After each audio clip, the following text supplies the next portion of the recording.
Sa pagsud sa bagong tuig, magpadayon ang random o surprise drug testing sa mga opisina sa Mandaue City, subay sa kampanya sa drug-free workplace. Sa miaging tuig, dunay 13 ka mga personnel ang nagpositibo sa test nga gihimo. Ang report ni Nico Sereno.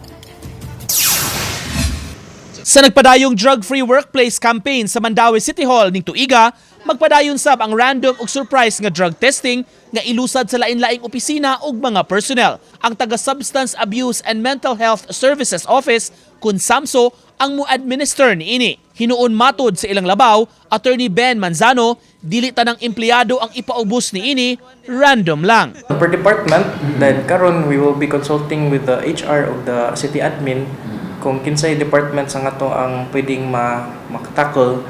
Pero dili na tanan tao in a particular department ang atong i-test. So, ato na i-randomize check. Sa tuig 2024, dunay 13 ka mga personnel sa Dakbayan nga nagkapositibo sa drug testing nga gihimo. Gitugyan na hinuon sila sa husto nga intervention para sa treatment ug rehabilitation. Matud sa SAMSO, mas menos ang gidaghanon sa mga nagpositibo sa 2024, itandi ni atong 2023 nga naabot og 15. Pwede na ito makorrelate nga si decrease of number of people nga ni positive kay correlated po siya sa increased number of voluntary admission sa amoang facility.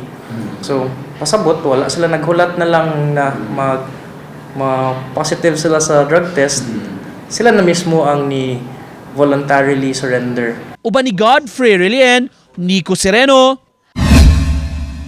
Balitang Bisdak.